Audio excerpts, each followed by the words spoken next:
informative and educative show that brings you face to face with the experts and national leaders to discuss trending national issues, be it politics, education, health, agriculture, human interest, and a lot more. Join your host, Julius Compton, Mondays, Wednesdays, and Fridays from 9 a.m. to 10 a.m. for the program Boss Talk, showing live on Satcom Channel 4.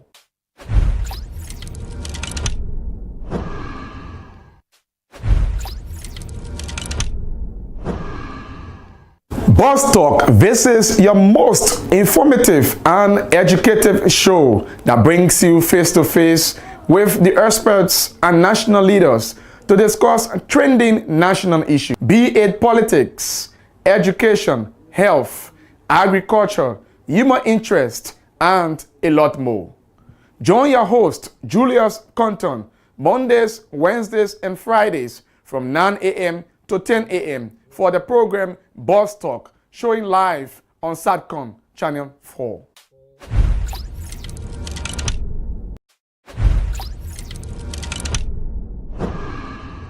Talk. This is your most informative and educative show that brings you face to face with the experts and national leaders to discuss trending national issues, be it politics, education, health, agriculture, human interest, and a lot more.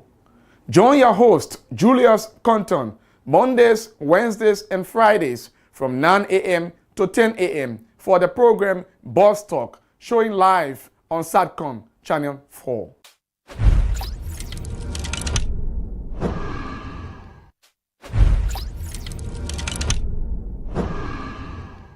Boss Talk, this is your most informative and educative show that brings you face to face with the experts and national leaders to discuss trending national issues, be it politics, education, health, agriculture, human interest, and a lot more. Join your host, Julius Compton, Mondays, Wednesdays, and Fridays from 9 a.m. to 10 a.m. for the program Boss Talk, showing live on Satcom Channel 4.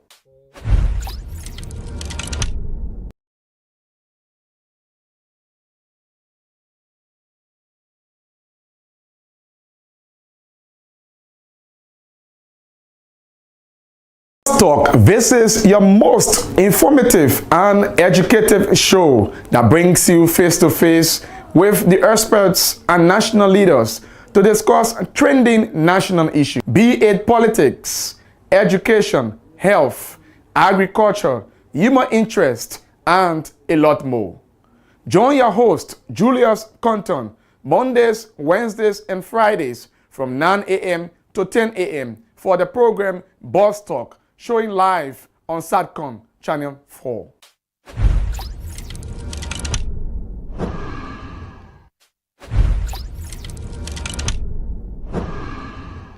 Boss Talk, this is your most informative and educative show that brings you face to face with the experts and national leaders to discuss trending national issues, be it politics, education, health, agriculture, human interest, and a lot more. Join your host, Julius Compton, Mondays, Wednesdays, and Fridays from 9 a.m. to 10 a.m. for the program Boss Talk, showing live on Satcom Channel 4.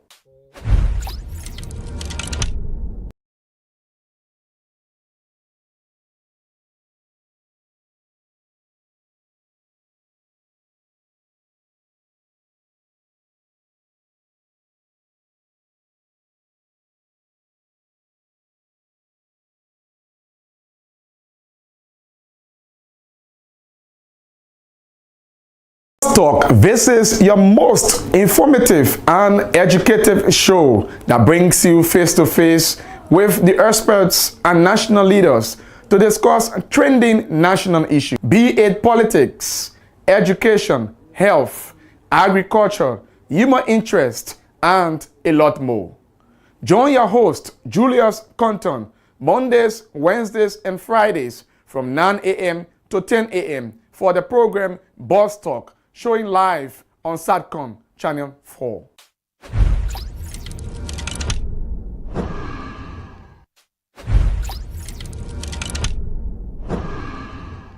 Boss Talk, this is your most informative and educative show that brings you face to face with the experts and national leaders to discuss trending national issues, be it politics, education, health, agriculture, human interest, and a lot more.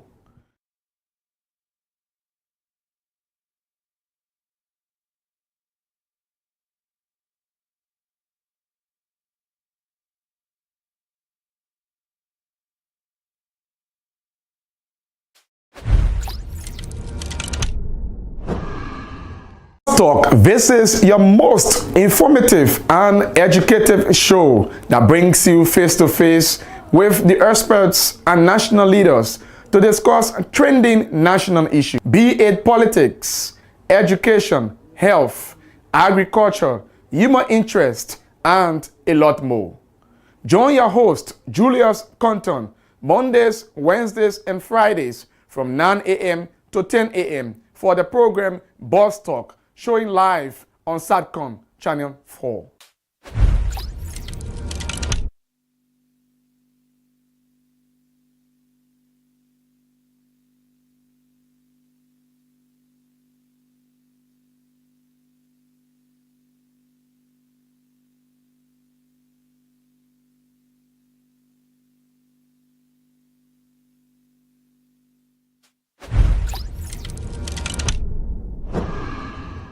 Talk. This is your most informative and educative show that brings you face to face with the experts and national leaders to discuss trending national issues, be it politics, education, health, agriculture, human interest, and a lot more. Join your host, Julius Compton, Mondays, Wednesdays, and Fridays from 9 a.m. to 10 a.m. for the program Boss Talk, showing live on Satcom Channel 4.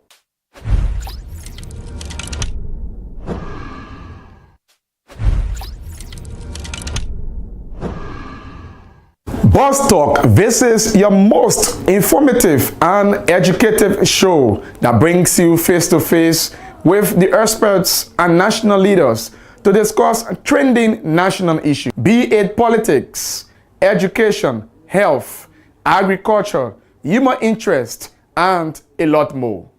Join your host, Julius Compton, Mondays, Wednesdays, and Fridays from 9 a.m. to 10 a.m. for the program Boss Talk, showing live on Satcom Channel 4.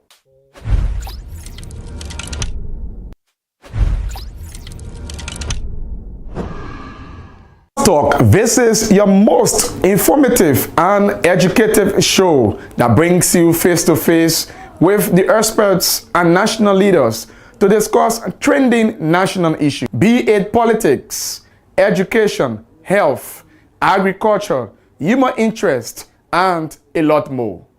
Join your host, Julius Compton, Mondays, Wednesdays, and Fridays from 9 a.m. to 10 a.m. for the program Boss Talk, showing live on Satcom Channel 4.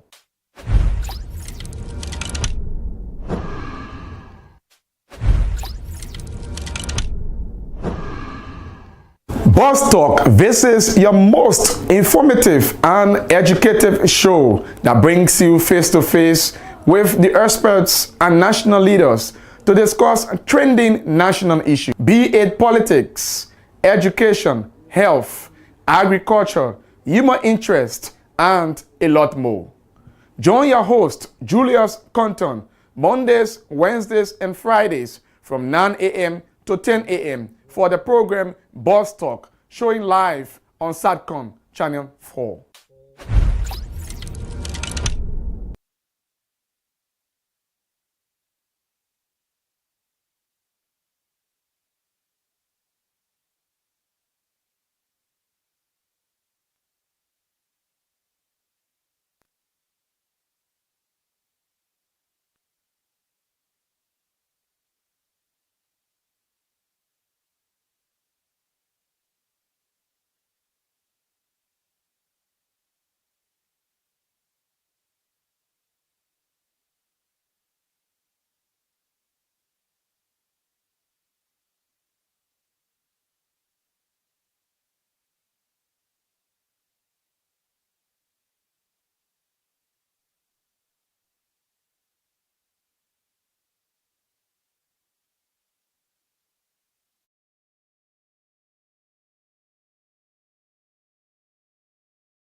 Talk. This is your most informative and educative show that brings you face to face with the experts and national leaders to discuss trending national issues, be it politics, education, health, agriculture, human interest, and a lot more.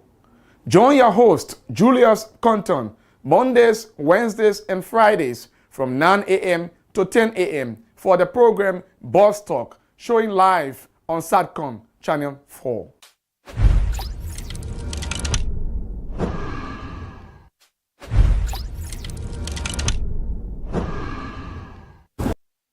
A pleasant good morning. Hello, welcome. This is the program Boss Talk on Boss Television. Today is Monday, the 14th day of August 2023, and I'm Julius Compton with first edition for the new week. And we will be discussing issues relative to politics, national issues as a matter of fact. With 14 days now, 7 so far into the campaign process, and so there are so many things to talk about. Over the weekend, we experienced another violence again, and there have been condemnations from all ends relative to what happened, because it is important, as always, to ensure that the Farmington Declaration can be upheld to the core. The National Elections Commission has also announced officially that beginning today, lost and damaged cards will be replaced in Montserrat County, Broadview, and Bensonville, respectively, Bond County, Tututa, and Banga, among others. And so hope that if you have that particular problem, you can ensure that it will be solved, but you have to follow the procedure. So welcome to the program. Our prime guest is Emmanuel Gonkwe, CRC Economic Freedom Fighters of Liberia, also a senatorial candidate, Mangibi County. And on yesterday, the biggest one happened. We talk about it, and we'll let the cat out of the bag right after this break. So please be my guest.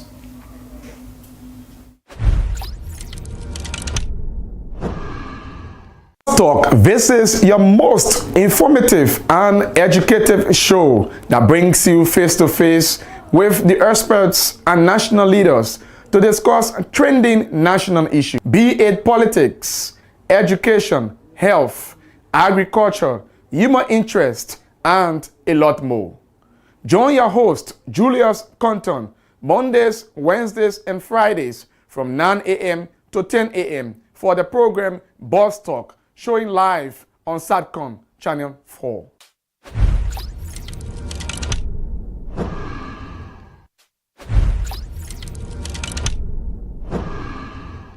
Boss Talk. This is your most informative and educative show that brings you face to face with the experts and national leaders to discuss trending national issues, be it politics, education, health, agriculture, human interest, and a lot more.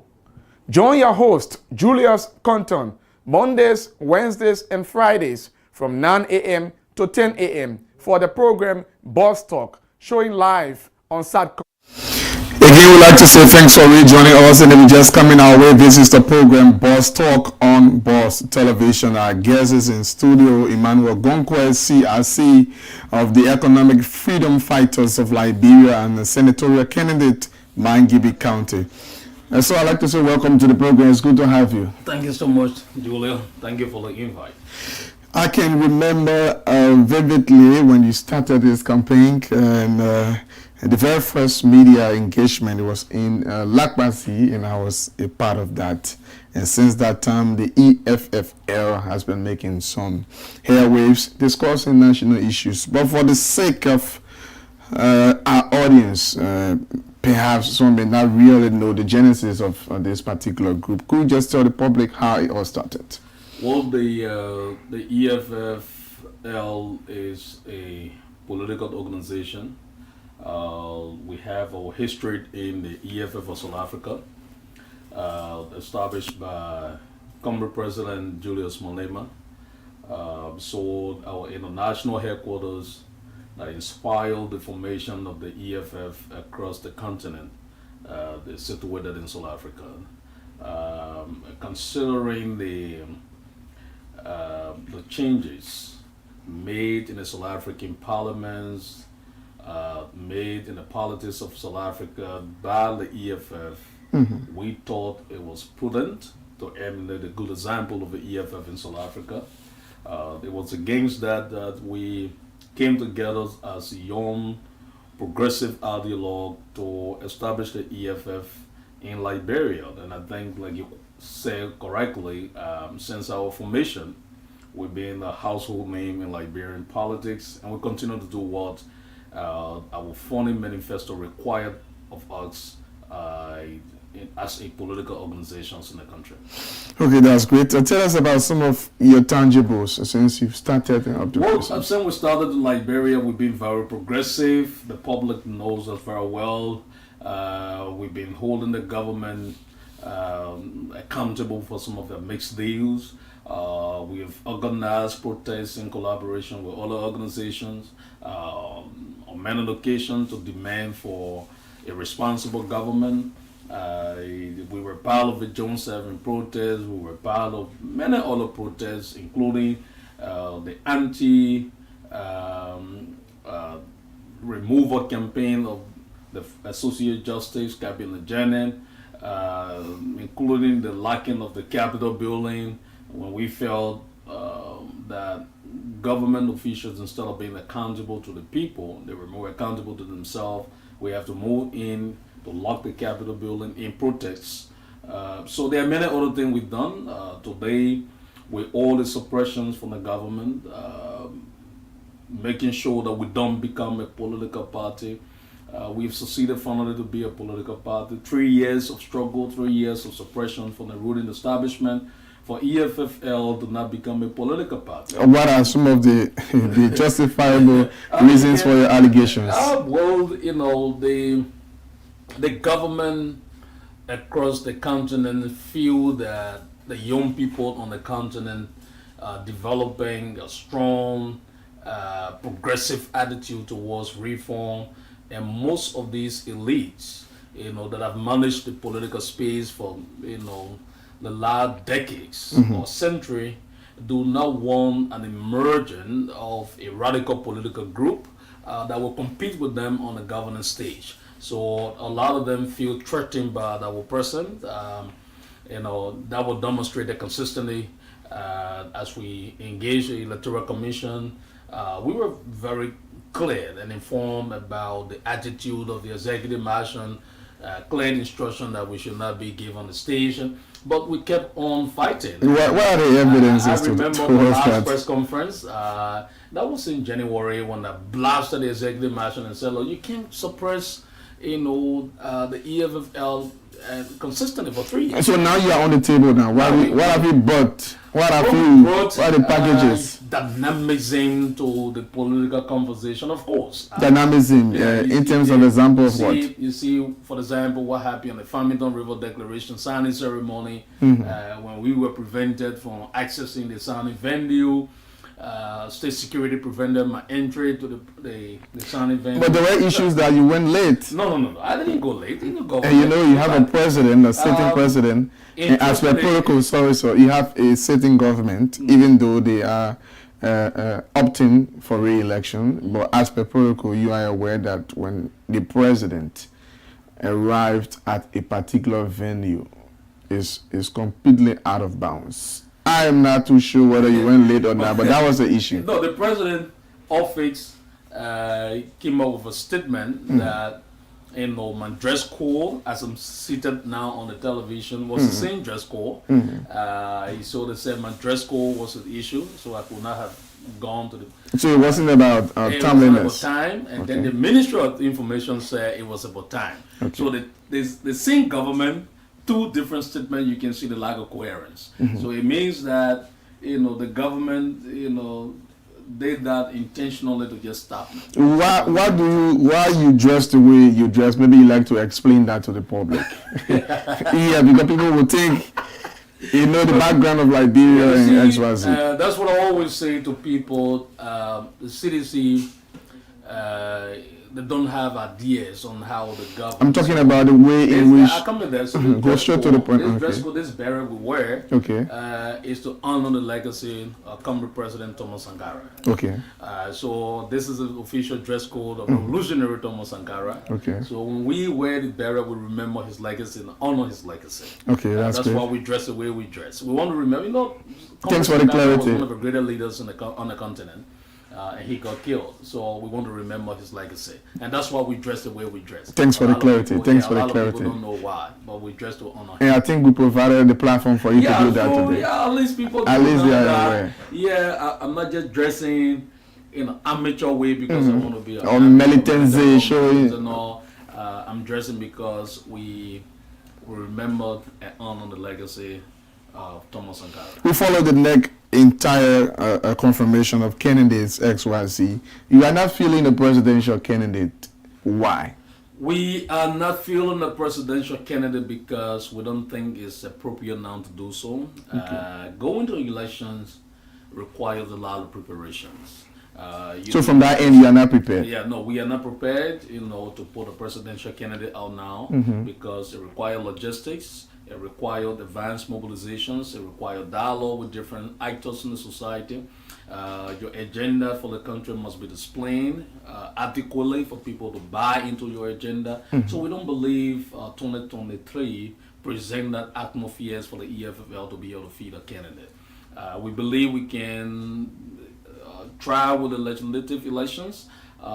If we do well and can have some seat, and then we can use the platform of the legislature to distinguish ourselves and say to the Liberian people, see our conduct in the legislature, allow us to go to the presidency, and the same way we are distinguishing ourselves is the same way we distinguish ourselves, at the presidency. So that's what we intend to do. We're hoping that 2029 can present itself, but for now we narrow our ambition to the legislative elections, and that's why we have, I think, 32 candidates across the country. How strong are they for respective seats? Strong in terms of being present on the ground, yes. Numerical strength, which is very key. On the ground, but the politics of Liberia, it's not about how popular you are. The politics of Liberia is about how deep your pocket is. So if you don't have the numbers, how will you win the elections? You can have the number, but if you don't have the money to give to people, then it becomes challenging. Most time, the case scenario with the presidency. I don't tend to sorry to say, but I don't tend to, different from the presidency. Different from the legislative elections, the people usually want to see somebody who will just go around dashing because you see. But there are more people historically, that have won elections 2005 from the legislative and sorry to say no affront that they didn't have anything but they won the elections. 2005 was different. 2005. So are you saying now is a different case? 2005 we just came from the wall and then that was the first elections and a lot of people trusted the democratic process. From 2005 to 2011, most of the people who went to the legislature see the historicity attached. Most time, almost 95% of the people who win to go to the legislature, they end up being defeated in their second term in a bid, simply because. That's the beauty of democracy. No. It's not just the beauty of democracy. And people will have to make decisions based upon what they've done. The beauty of democracy is a testament to the fact that people who get elected go and use the legislature as a platform to put money in their pocket and not to serve the people. And that's what most time the people... You see what your candidates will do if they are elected? No. My candidate is not going to do that. We expel you want some money. Look, listen. The EFF is going to be a different political party. If you go to the legislature on the ticket of the EFF and repeat the mistake of the old order, we expel you. Are they aware of that, or you are saying it? We told them they signed a behavior bond with our party. And what is this? And the behavior bond say clearly, you go to the legislature, you will act in line with our party disciplinary measures. What are some of them? You got to distance yourself from corruption. You have to distance. How will you determine that? You have to make sure that your policies are in line with the party position on national issue. The party will not say A and you will be on the legislature saying B. We expel you.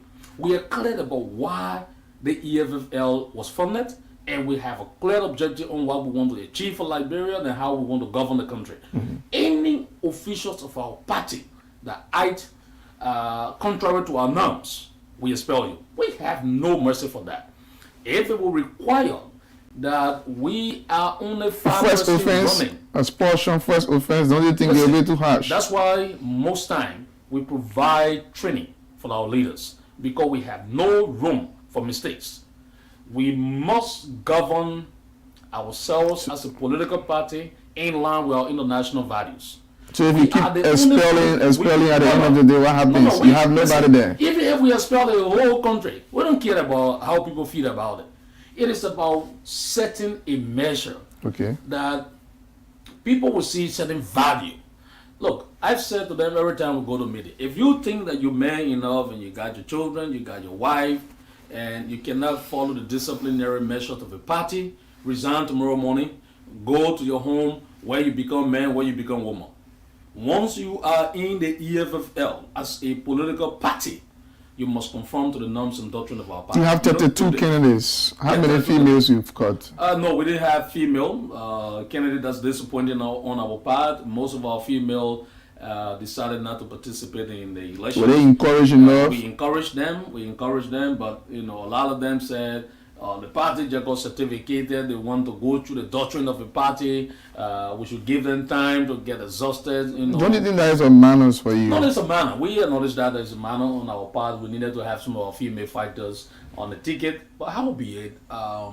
We will prepare them for the next election. We will prepare them for the next election. Stop talking CRC economic freedom fighters of Liberia. Emmanuel Gonkwe is our guest in studio, and we are discussing politics, generally national issues. We're taking this break. When we come back, we ask him why, as one of the candidates in Mangibi County, why he wants to be a senator of Mangibi County, right after this break.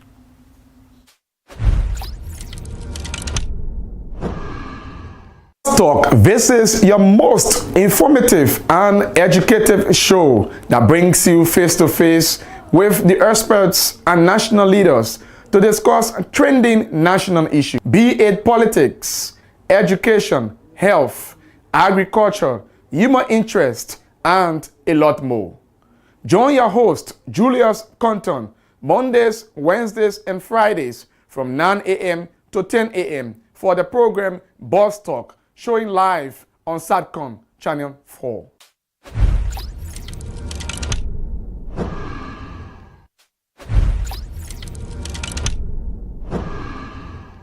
Boss Talk. This is your most informative and educative show that brings you face to face with the experts and national leaders to discuss trending national issues, be it politics, education, health, agriculture, human interest, and a lot more.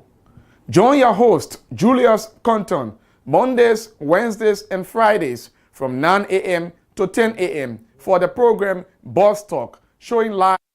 Many thanks for rejoining us. This is the program Boss Talk on Boss Television. We are talking real boss issues here, and our guest is Emmanuel Gonkwe. Some of the parties looking at since 2005 up to present, they've got some attachments and some root, if you will, political stronghold, and that they can say, hey, for example, if you say Unity Party, for example, you will say Lofa County. You say Liberty Party, for example, you say Grand Bassa. CDC, for example, you say the Southeast. Monserrato arguably has been a stronghold of the opposition based upon results from 2005 up to present. What is the stronghold of the EFFL? I think the stronghold of the EFFL is Mangibi County, where I'm contesting as a senator. It is my anticipation that we will win and provide leadership. Is it because he contesting there makes it a stronghold, or it is not? How did he arrive at that? No, it is not because we are contesting there. It is because number of events that we have done, in that county have shown the numbers in terms of how people respond to the call of a party. So we building Mangibi County as our stronghold, and knowing that Magibi is connected to Maserati. So if we can continuously build on the gains that we've made in Magibi and then transition that to Maserati County, then our objective will be met. Okay. In terms of being one of the largest political party. Right now we're fighting to make sure that, if we are not among the best four, we should be among the best five.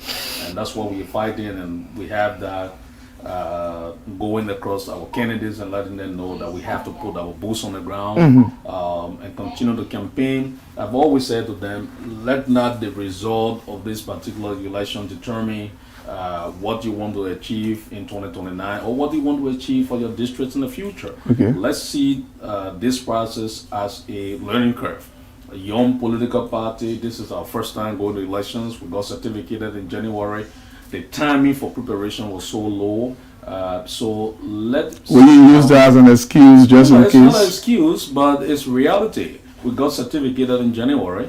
We were more focused on combating the government to become a political party than preparing for elections. Because 2020, remember, but is it the government who gives you the right to become a political party, or the NEC? The NEC was influenced by the government. Well, that's a wild allegation. We just cannot quote that. The NEC was influenced by the government because the NEC is an independent body. Listen, I don't. By professional people who are doing independent work. Listen, by people, they are professional body, independent body, by people. So are you discrediting them? But you are contesting the election, though. You already started discrediting. NEC knows that I don't mince my words. The guys, the commissioner and NEC know that I don't mince my words. I'm not one of the guys that sugarcoat things. I say it as I see. I don't care about how. Saying is one thing, the reality or the facts behind it. It's always attached to reality. I'm saying to you, NEC is controlled by the executive actions.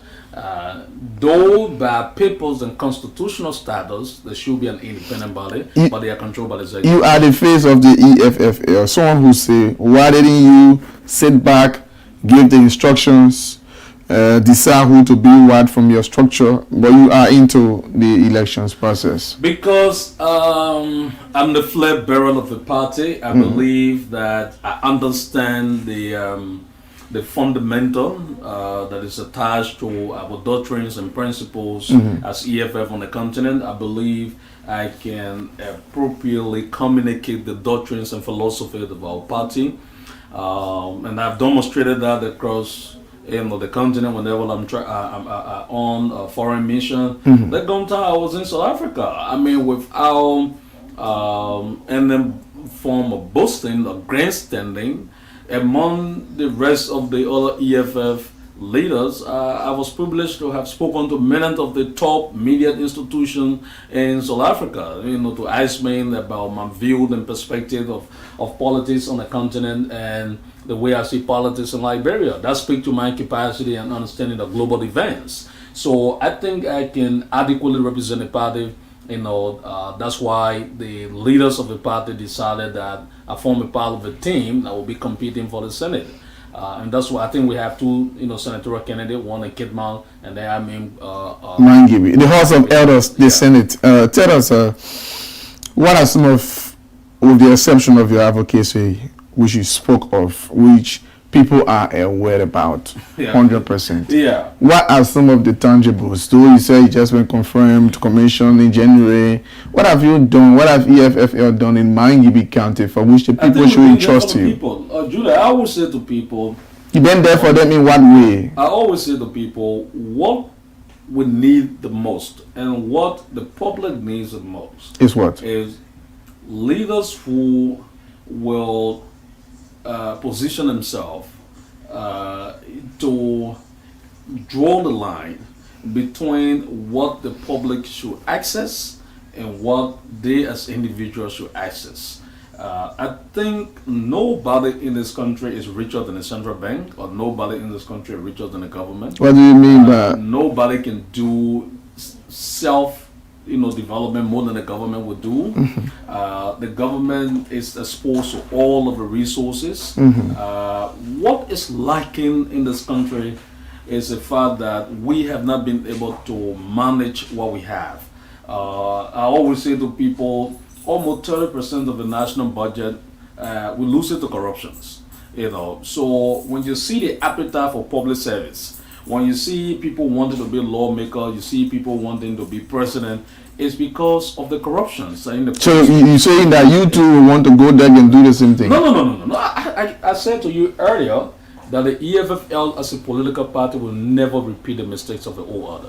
Okay. We will never repeat the mistake of the elites. On paper? We are clear about that. Implementation was... We are clear about that. Julius, I live in this country as a young person. Up to now, 15 years of politics. Nobody, you're witness of that. Nobody can say, Gonga was caught into corrupt. Maybe because you've not taken state power. But there are young people in the country in politics, Julius, that many times we have to accuse them of blackmailing people. They have to accuse them of doing this, but nobody can point to anything that Gonga was involved in this. I tried my best. Have you been offered a job? Of course, I've been offered many times. Many times. But I tried my possible. Why you refused? Because I don't want to take instruction from any corrupt president. Wow. Mangibi County is a very big county. You're contesting to be a senator of that county. What are some of the things you've seen that are lacking that you can close the gap? Well, one thing I noticed that Mangibi is one of the few counties in the Republic of Liberia that have the opportunity to have annual county development fund in good package. They receive money from bond mines. They receive money from SRC. They receive money from Firestone. But mixed appropriations of these funds continue to skyrocket. And we believe that we can put a stop to it. Mangibi might be big, but not too big. The country sometimes receive up to 500 to 600,000 US dollars. But you cannot point to significant projects, that the county can boast of. You go across the county. I was in Petertown the other day, and the complaint is that the community health center, there's no single paracetamol, for anybody to take. Renee Hospital, was gutted by fire. Up to now, we're still waiting for government to put a single bricks on the ground.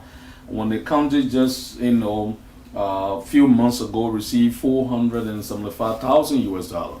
I thought, as leader of the county, the caucus will have, use that money as part of the contribution they could make to rebuilding Renee hospitals, and then put pressures on the national government to complete the project. There was huge issues of corruption there at the health. What was your intervention? In fact, at some point, we issued a statement that there should be house arrest for those who were involved, and then a lot of people absconded the county because of the threat, of house arrest. Because I told the county to arrest those who were involved, and that's how we do our politics. When the government failed to act, then we move into act. We feel strongly that the government should have arrested those involved, but up to now, no investigation. The Ministry of Health talk about investigation, no investigation, and the investigation is ongoing according to reports. I'm not sure the investigation ongoing. Have you made some follow-ups with that? I'm not sure of that. Investigation is nowhere near. The government sometimes make these statements, to calm situations. You think so? Yeah, to calm. But that was a very serious issue. Yeah, they just calm the situation because most of the people at the Ministry of Health were involved into that scandal. How did you get to know about that? Yeah, our people say. Did you do any fast funding? Fast funding. In fact, one of the whistleblower, were more than confiding in us and telling us what actually transpired. What did he say? We needed to protect his security, but we know for sure that nothing as such, investigation is going on, Julia. That people just made a statement to calm the situation. That's what we always say, that corruption is a way of life in Liberia. Until we can stop corruption, this country will not go anywhere. To lose 30% of your national budget to corruption is something terrible.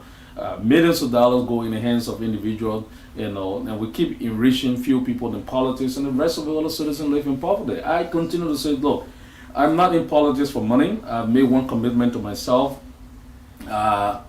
If I have to ride good cars and live a luxury life, it should be that I'm getting money from business and not from politics. And I've committed myself to the people of my community that if I succeed to be senator, part of the example that I'm going to set is that I will ask the national government to pay my salary to the county account. I don't need money.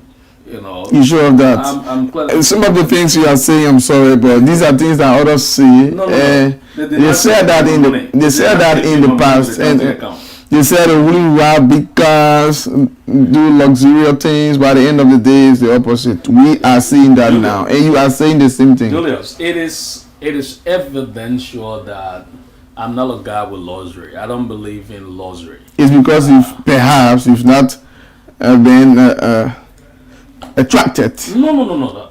Julius, if you go to my house, I'm a simple guy. People see me outside, sometimes they think that I'm some kind of boogie man, but the way I talk, the way I address things, the fearless posture that I put. But I'm a nice guy. And I've always said to people, I want to sell a legacy in public policy.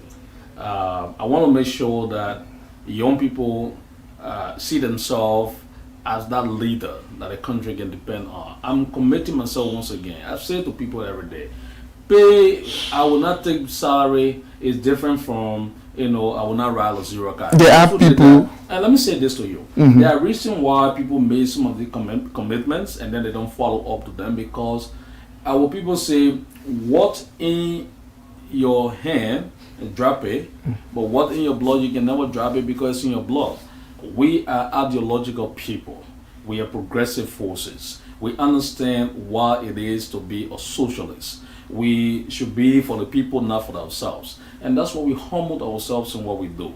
I'm saying to you, I'm committed to the Julius. I'm passionate about Liberia. I want to see a better country.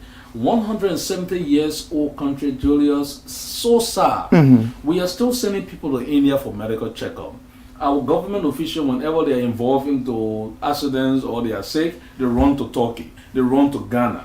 170 years old country. 176. 176 year old country now. We do not have proper health facility for our people. What do you mean we do not have proper health facilities? Not proper, Julia. There are surgeries in the country that the doctor will recommend you to go outside. Okay. People should be bringing cases to Liberia, not us taking cases to Ghana. So I'd like to take it back to Mangibi County. You spoke about the health issues. What are other issues in the county that you think when you are elected senator you see how best to address? There are issues, for example, of people logging in the Gibi forest, illegal logging activities, illegal logging activity, taking the forest, creating environmental problem for the county.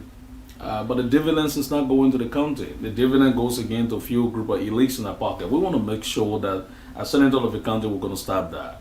The other issue with Firestone, and I always say this to people, when I'm senator, Firestone will have to change their models of operations, the way in which they are escaping their responsibility. Firestone is now contracting most of the divisions and plantation to contractors because they do not want to pay retirement benefit to individuals in the future. They do not want to be responsible for the medical bills of our citizens. They do not want to provide, all the social services to people. So they contract, and contractor you have no right. So anytime they can have you dismissed and all of that. We're going to stop that. We're going to make sure that Firestone conform to the best practices. If not, we have to pack their bags to leave. I'm very clear about that. I've said if Firestone don't live up to the commitments that they made to the people of Liberia, Firestone car will have to walk on top of me in my giddy because I will always be lying down on the ground, demanding for the right thing to be done in Firestone. As a senator, I will always be lying down. Sorry, going to the Capitol building, the House of Elders, the Senate, decisions are made, as you are aware, based on the number of voting and all of that.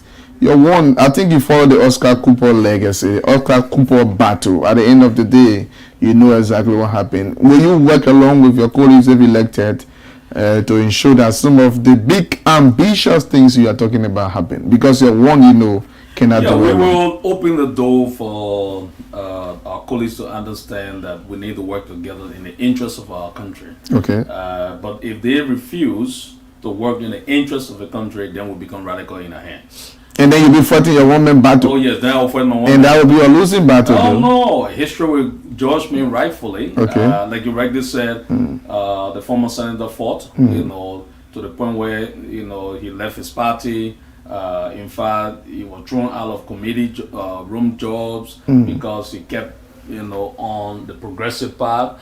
It is preferable for you to maintain your progressive path and let the society be the one to judge you. So for me, I'm saying to people, whether or not I'm alone in the Senate doing what I'm committed to do for the country, I would not regret that.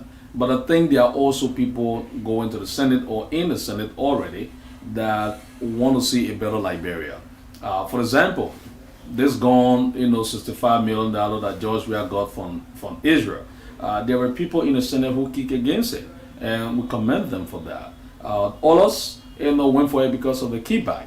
So if we, as leaders of the country can stop the whole kickback stuff and focus on, reducing expenditure and investing in healthcare, investing in education, investing in agriculture to become more sustainable, investing in road infrastructure to open our country.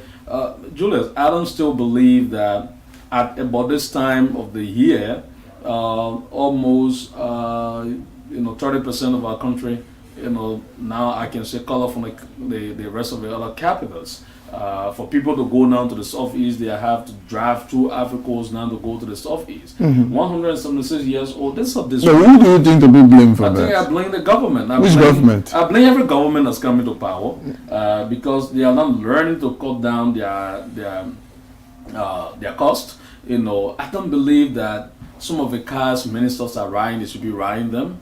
I don't believe the salary government officials are taking, they should be taking those salary. In Namibia and in South Africa, for example, lawmaker making 3,000 US dollars. And my colleagues in Namibia in the parliament, they're making 2,000 to 3,000 US dollars. They are lawmakers making 2,000 to 3,000 US dollars. And I think if we can emulate those examples and begin to... Would that be some of the bills that you'll be those are some of the things I'm going to be talking about in the legislature. Who is a major contender, you think, the incumbent? Criminal Sanction McGill, he's a major contender in the county. You talk about money, and you think it will be a major factor in the elections. So you think by that you already be defeated? No, money will be a factor. We don't subscribe to the theory of defeat. Whatever... Even if you be defeated? No, we don't subscribe to that. If we are defeated in the election, we tell the people thank you. It means they don't trust our leadership yet. It means we have to rise up to do more so that they can trust us. That's what we're going to do. But like I said, the influence of money in our politics is becoming more and more. The dollarizations of campaign and people falling rally, then they give people money left and there to come out. I think it's influencing the way people are voting. And then guess what? The people too. Don't you think you need to talk to the people who are receiving the money at the same time? And listen, we are providing what we call in our party political education. Why should you receive money to vote for a person? I think yeah. Are you asking them the questions? Yeah, we continue to ask them, and then sometimes they say, there's no CP. Because when the people get elected to go to the legislature, they've turned their back on us. So during the election, it's the time for us to take our own. Okay. So people practically, I think it's out of frustration that they are doing this. Because through our history, we were not electing people to legislature based on money. It is just from 2005 that we did this new trend of, people taking money, to vote, becomes a norm in the politics. So now we are incentivizing corruption because now people in the executive, they know that the only way they have protection is in the legislature. So they go to the executive, they award contracts to people, collect kickbacks, They found a way to manipulate the budget to raise more money, keep it, and then they dollarize their district, dollarize their county to be able to come to the legislature. So most time, those who have the brightest minds to go to the legislature are disenfranchised from going to the legislature, and zombies are elected to the legislature. Are you one of the politicians, I'm sorry to ask this question, that will see on the surface that this government, because almost all of the things you said are on the contrary. What's your own perception of this government in terms of what they've done over the last 6 years? I think the government has failed miserably. Miserably. Where do you, okay, that is accepted from what you say. Where do you think they've made some marks?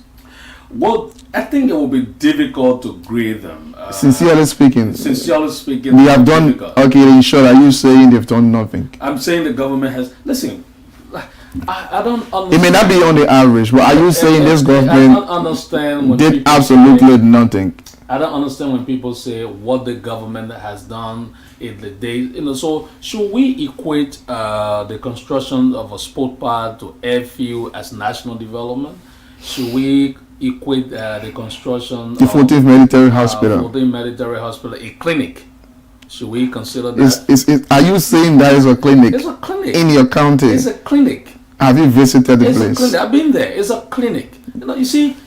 Have you seen some of the equipment? I've gone there. They are doing surgery over there. Professional. There's an expert area. Listen, I'm saying you have to be realistic to the discourse. Realistic about it. I'm saying to you. That cannot be a clinic. That isn't a clinic. Bastender. But our standard is still not a clinic. Bastender. What do you say about the GFK where they've done some renovation and some expert specialized treatment ongoing there? What will you say about that? We honor the fact that there are little improvement at the GFK. But again, let me reiterate. We did not send our kids to school 30. We sent our kids to school a passing grade. So should we say the child who went to the university and scored 30 did something? Of course 30 is something. If that it's something of something. It's something of something. So if that is the interpretation, that has to be commended though. Yeah, so at that level. So but what is the objective of sending the child to school? You send the child to school because you want to score 100. You want to score 90. It may not be 100. It may not even be a 90. 80. You send the 70. And the argument could also be you send the child to school to get something. And most time, the something that they got is 30%, according to you. That's something that got at 30 would never place you, the father. But they've got something. They got something. No, that they can. The teacher said they can justify. No, the teacher said I'm giving a test, and the benchmark is for you to score 100. But here we are, instead of the child scoring 100, 90, 80, 70, or even 60, or better still. Hypothetically, it's just a number we're talking about. But in short, are you saying, in short, sorry. If the government achieve, for example, at GFK, out of 100% scorecard, they achieve 10%. Okay. And you want me to celebrate 10%. Me, celebrate 10%. Road construction, out of 100 scorecard, the government achieved 15%. You want me to celebrate 15%? So the issue here is you want the government to score 100%. No, we want the government to do well.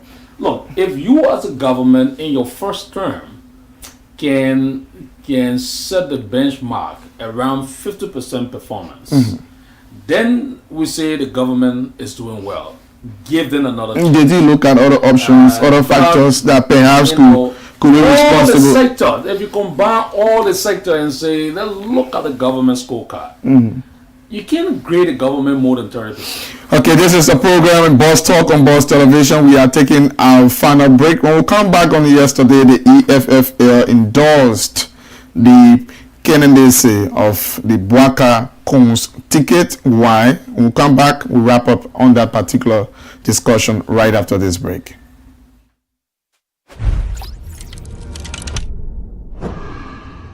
Talk. This is your most informative and educative show that brings you face to face with the experts and national leaders to discuss trending national issues, be it politics, education, health, agriculture, human interest, and a lot more.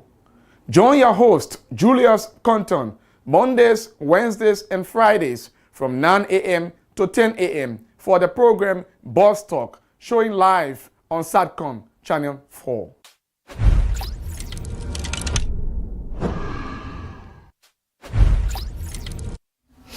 Many thanks for rejoining us, and this is our Monday's edition of the program Boss Talk on Boss Television, and we discuss in politics and national issues. Our guest is Emmanuel Gonkwe, and senatorial candidate, Mangibi County, the CRC of the EFFL. Yesterday you endorsed the Bwaka Kun's ticket. Why? What I think, like I said before, Joe Bwaka represent not just a symbol of honesty, but his public service record can speak to that. There has been no official or unofficial report of... You talk about honesty, sorry. I listened to the standard bearer of the CDC say Bwaka should not be trusted. And he laid a reason why, because they went to a political meeting, and among other things, he stated that at that time, they all agreed that the young people should come off of. But Bwaka is still in the fray of politics. And because of that, he should not be trusted based upon that statement. And you are talking about trust. It's just the issue of trust I try to bring in. Yeah, so that was a low-level statement from the president. Okay. A president of a country with zero mandate would not make that comments in public. Why do you think so? Because Bwaka is vying for leadership of a country. The president is vying for leadership of a country. Nobody, and constitutionally, there's no age limitation to who becomes president of our country. But if you want people to trust you and you sit in a gallery and say something... He just said that there's no record to prove that Bwaka agreed that he will retire from politics to allow young people to lead. Okay. I continue to say that, there's need for transition of knowledge. So we need people like Bwaka around to prepare the young generation into leadership. Part of the reason why George Weah is underperforming as president of the country is because he did not allow himself to be adequately. Well, you spoke earlier on about, I think that would be a contradiction to your initial statement about the young people strong, ready to lead. You are a young man. The president is a young man leading already. When I say young people, ready, so is that one of the young persons? When I say young people ready, strong, George Weah is not in that category of what I'm talking about. Wow. He's not prepared for the job. He's already doing the job. He's not prepared. That's why he's not performing, because he was never initially prepared. Julius, people like us. How can one be prepared, you think? How are you prepared? Yeah, I'm prepared because I can, without anyone nurturing me, I can appropriately articulate my vision for the country. Without anybody telling me what to do, I know exactly what is required. What do you mean by without anyone telling you? But Joshua has always nurtured. He's been spoon-fed to say what he says. He represented the country at the UN and other big functions where people there with him. Listen, Joshua has always given statement to read out. There are people doing their job. It's not like the president is. Even if you are a president, you have advisors, right? As president of a country, your capacity to make decisions should be at least at the 70%, and then you rely the rest of the 30% on your cabinet. So that is why we are supporting a Bwaka who can make his own decisions. Bwaka can make his own decision, and he understands the country problem. He has lived with the people all the years, and he feels the pinch of the people. What has he done that you know of? And I think it is not. Again, I continue to say, this individual, what have you done? What have you done contributing to part of the problem we're facing in the electoral system? But you have to set an example. You have to show up. He's been vice president and for 12 years. 12 years, he's been ministers in the country. He served 42 years in public service. 42 years in public service. And that is very huge number of time. He has distinguished himself. And he come across distinguish himself like how? Distinguish himself in terms of how he dedicated his time and life to the country. Remember when the current vice president took over, Boakai turned over note. There were expired gas slips that Boakai gave to Joe Awatila. He was never in the business of mismanaging public resources. He kept the country money and turned it over to to Joe Awatila. Your party comments as we wrap up. So I just want to say to the public, find faith and comfort in the leadership of Joe Boakai. I think he will do well for the country. And let me say this as well. If Boakai disappoints all of us as president, the EFFL will be the first political organization that will fight him, the same way we are fighting George Weah. We hold loyalty to nobody. Our loyalty is only to the country. We only want, a better leadership for the country. That's why we are supporting him. We are not supporting him to repeat the mistake of the old, Ola. We are supporting him because he has shown some characteristic of progressiveness in his leadership and his mentality. So if Boakai becomes president and decides that he will pursue the path of CDC, then we will be the first political organization to start a battle with him. Thank you very much, sir. Thank you so much for the invite. And as senatorial candidate Mangibi County Emmanuel Gonkwe and CRC of the Economic Freedom Fighters of Liberia. He has been our guest in studio, and we hope to have him and other politicians as we go along discussing issues of national concern. That is very important. Talk is better than war. Dialogue and not confrontation. We continue to say many thanks for watching. Thanks to Leon Citas and the rest of the crew. Until Wednesday, we will be here for our May Week edition. I'm Julius Compton. Please remember to keep the peace. Bye-bye for now. Talk. This is your most informative and educative show that brings you face to face with the experts and national leaders to discuss trending national issues, be it politics, education, health, agriculture, human interest, and a lot more. Join your host, Julius Compton, Mondays, Wednesdays, and Fridays from 9 a.m. to 10 a.m. for the program Boss Talk, showing live on Satcom Channel 4.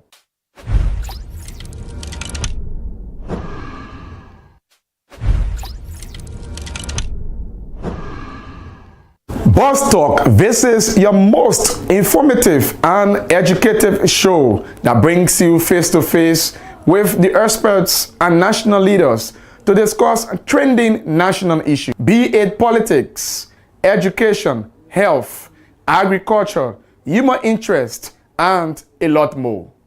Join your host, Julius Compton, Mondays, Wednesdays, and Fridays from 9 a.m. to 10 a.m. for the program Boss Talk, showing live on Satcom Channel 4.